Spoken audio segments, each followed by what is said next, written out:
Times were tough during the Depression. Really tough. People would do anything for money back then. They would have a walkathon, and they'd start walking and dancing, and they'd play the music, and you walked in a circle. And you walked in a circle day and night, and you could not stop. And ever so long, they'd give you a chance. Everybody stopped and go to the bathroom, but then you had to come back. They would walk until pretty soon one would be holding the other one up, and the other one would be sleeping on the shoulder. And I mean, it was tough going. And the winner was the last one standing. That's what it amounted to. And they'd get a big prize. They'd get $25 or something. My dad and my mother used to take me down there. I can't imagine why. Because they couldn't afford a babysitter. That's why. There was no such thing then. I used to ask my mother the same thing. Why do they do that? Well, they think they can get some money to eat with. I from the time I was 3, I was at the ranch a lot. Grandma and Maud, Floy, Neva, Opal, Leela, Mother, they all took care of me. It was more fun. I had more fun when I was like maybe 4. I'd get up like I do early, and I'd run and crawl in bed with Grandma, and it was Maud that always slept with Grandma when there wasn't enough beds to go around for all the people. We would drive up to the ranch and stop about halfway up and get the best, the coolest, and the tastiest water from a spring up there. And then on to the ranch. Well, the ranch didn't have tasty water, but that's beside the point. When Grandpa built the ranch, he put the well down where he found the water. But when they put the barn up, the low spot was where the water was, and the barn was running down into the well, so you couldn't use it. You could use it for the cattle and, for like that, but you couldn't drink it or anything, couldn't bathe in it. I loved the ranch. I never would have left it. You could look out the window and see Indian Mountain, which was a big mountain that stood up from the edge of our property right up into the Rocky Mountains, and steep. And there was a trail. Today you'd think they put in a power line or something, but it was a trail all the way down the side of that mountain, and it was steep. And when the Indian children got old enough to think they could be I don't know if I'd say a preteen or what, but they'd take their best horse and they'd go up to the top of it and they'd ride it down bareback, just completely undressed horse practically, use a squaw line, and that was it. That's kind of like one side. Yeah. And with just a squaw line, they'd ride down just as hard as they could go. And if they made it all the way down, they'd go up and do it again and again and again until either the boy or the horse gave it up. They lost a lot of good horses that way. And then they could go in they had the big round hooches with the smoke in the middle, and it was for men only. And that's where the chief and all of them did their business. And once you could do that, then you could go in with them. So I guess Grandma told me that story, or Maud did one, 500 times, but I never got tired of hearing it. And I could listen and look up there, and I could just in my mind see them come crashing down that thing. My early life centered on that ranch. Everybody worked. Didn't matter how old you were. When I was Before I was 5, one of my jobs was to plant potatoes. But Grandma always made it fun. Uh, there was a planter, and the ground was turned already and everything, and you'd dig so many steps, 1, 2, 3, then you'd stuff it down on the ground and then step on the paddle, and it would drop out a potato eye and 3 fish with little bitty fish. They would go down to the lake and get minnows by the ton, and that was the fertilizer. It was one for something and one from the crow, one for something else and one to grow. That was the, and you go down the lane and take 3 steps, put it in, do it. You stepped it and opened it, and then you rock it back and forth and go to the next one. Did you like doing that? What? Did you like? Well, nobody exactly liked it, but it was made fun. Grandma would say, all right, you boys have worked for long enough, now come and get something to eat or get something to drink or come and rest here by the porch and we'll tell a story or who knows what. And we just lived for that. And oh, and if there was chickens to be killed, Laverne got to cut them and I had to hold them. I'd take them and stretch their neck out, and there was a chopping block there, and it had a white line on it, and chopped up a lot, but there was a white line on it. And I'd lay the chicken down here and pull its neck out like that, and then look at that white line, and you'd gaze at it, and then we'd let the chicken go. And Grandma would say, don't you do that, it makes the meat taste bad. And that chicken would go flopping around the nose. I remember that happening when my dad would kill chickens in the backyard, and they'd run around, and I never could understand how they could run around without a head. They milking. When I was the youngest of the tribe, and so I stripped. Stripped is when they've got all the fast milk out of them, and then I'd come up behind them and I'd strip out what was left, just one at a time, just take those milk tits and do them each one, and we all did it together. And Laverne had to keep the. Laverne was his cousin, a little older than him. He was probably almost 2 years older than me.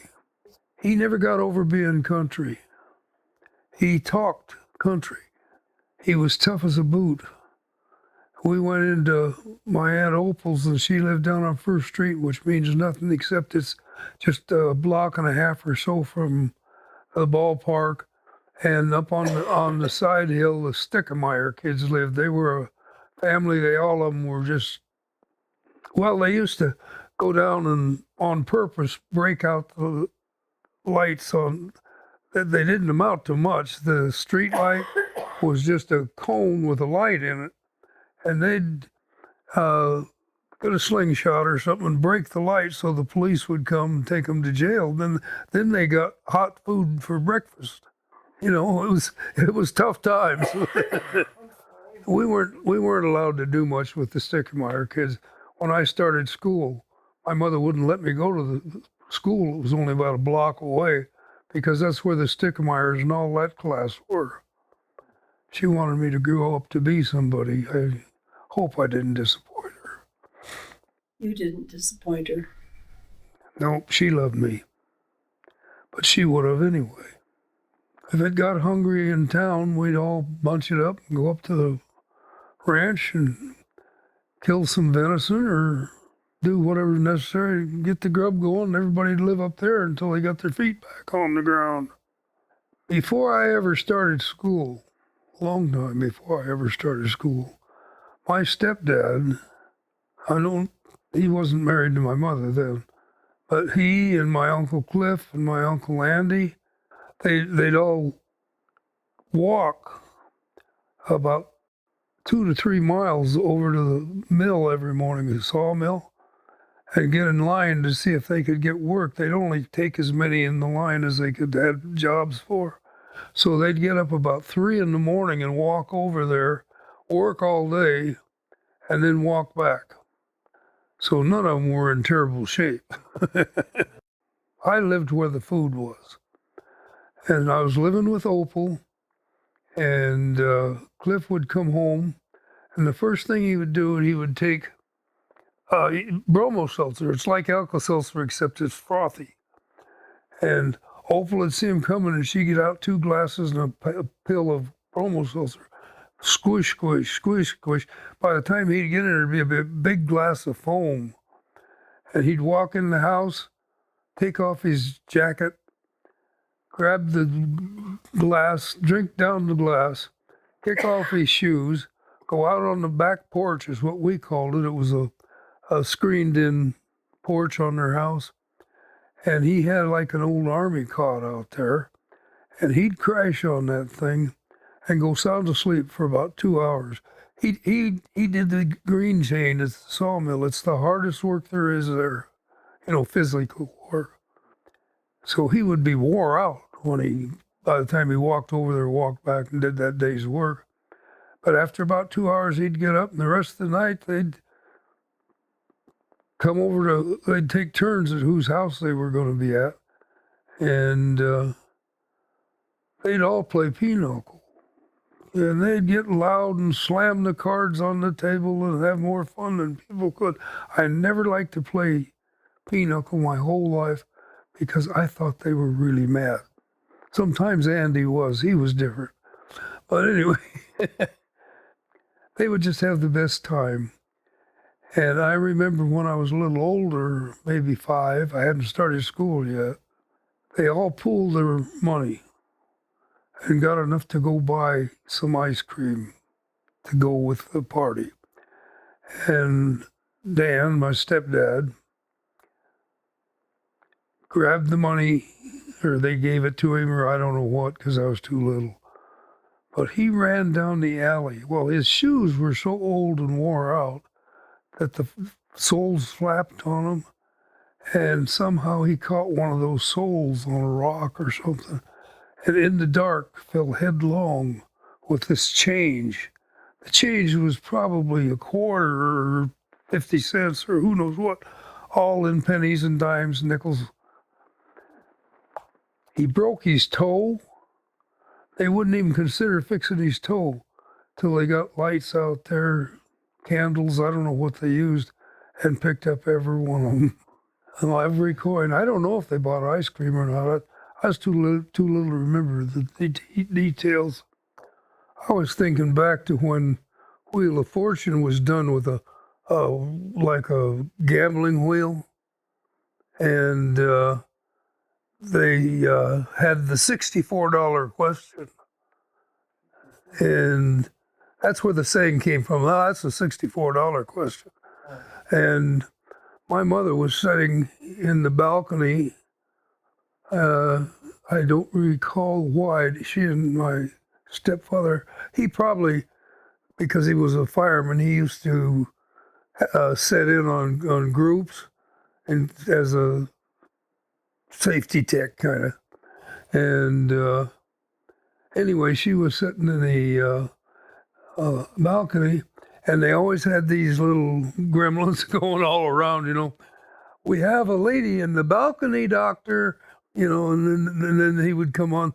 And this was radio. There was not a whole lot with it. And so my mother was shocked to death. And she sat there blank for a minute, and they asked her name, and she gave it, and what they were doing there, and all, the chatter. And then he asked her the question, and I don't remember what it was, but it was a Bible question that anybody would know, and she did, but she was so awed, I guess is the word, that she couldn't talk to say it. And she said, and he said, sorry, this is not the $64 answer, but you get a box of Mars candy bars. She brought those home like it was a prize, and it was at that time. At that time, I was probably 7 years old. The bars tasted pretty good, I remember that. So that would have been about 1938, the year after I was born. Saturday was always work day, but there were neat programs on the radio. Do you remember the cinnamon bear? The Yeah. 21 days before Christmas, the cinnamon bear had to get to the North Pole and save Santa Claus. I didn't know that. I didn't hear that. You must have been really young. Well, I was young then. What was the name of that one? It was about a prison break. It was a radio show, but it transcribed that kind of action. And they'd always start out the same way. You'd hear the sirens, and then you'd hear the holler about the breaking, and then you'd hear a machine gun going, ta ta ta ta ta ta ta ta ta, And I went to town with my parents, and I saw this little wooden machine gun that was all made up there, and you turned the crank, and it had a paddle that picked, and oh, I thought that was so neat, but it was nothing we could afford. We didn't have any money. We were rich, but we didn't have any money. And we were rich with love and family, and it was just great. Cliff Levine, who was my uncle, and they took care of me a lot when my mother had to work, when she was single, basically, divorced. And so he got sawmills pieces and whatnot, and he built one of those from scratch. And it was under my Christmas tree, and of course I was so elated I couldn't talk. And ever after that, Cliff was a coarse man because he came out of the logging empire, and all of them would get together and play peanuckle. They called it club. And so they'd have club on Friday night or whatever night. Gangbusters, that's what it was called. When Gangbusters was about to come on, when it was just too late, Cliff would say, Gerald, get your machine gun. Gangbusters is coming on. And I'd try to put it together. Boy, I'd have it almost together. And then it'd go, ta ta ta ta ta ta ta. Oh, darn, you missed it again. We'll try it again next week. He got me every time on that. I never got tired of it. Tell about the time your mother went to visit and she came home in the dark. Oh, yeah. My mother got married when she was like 17. So that would have been about 1938. Maybe even a little bit younger than that. And we were close to Native people. We lived on the reservation and everything. And so she had a horse, and she had a girlfriend. But the girlfriend lived a long ways away on horseback. And so she got tired of nothing but heavy artery men around, and she decided she was going to go see her girlfriend. So she put me in what did they call those things? Papoose? Yeah, the papoose went in there's a name for it, and I can't think what it is. Laced it up and went to see her girlfriend. Well, she stayed longer than she should. And when she started back, she started down the road. It was just a wagon trail, and it got too dark, and she was scared. So she gave the horse its head, and she knew the horse would go home. Well, it did, but it went right through the brush. It didn't follow the road, it just went its own way. And she got beat up. I mean, she was cut and bleeding, but she got home, and I didn't have a cut on me. He had a good mother, but I didn't get to meet her. I never went hungry a day in my life, but my mother did a lot of them. And my favorite thing to do, and it just turned Andy wrong side out, is he used a straight razor. Oh, he'd get up there, he'd get that, and he had a sharpener. It was a leather. My dad had one of those too. He had two of them actually. One of them was like a woven belt, and then he had a really smooth leather. And he'd first run it on the rough one and get the burrs off of it, I guess. I don't know. Then he could really go with that thing. Well, I thought I could too. And he was scared to death I was going to cut the surface of it. And while they were playing peanuckle, I'd search around and try it myself. And he always caught me. Boy, I mean, he must have watched me like a hawk. And they had a wood box sitting beside the stove. And I'd crawl in the wood box and close the lid down and go to sleep. And they'd have to dig me out and take me home.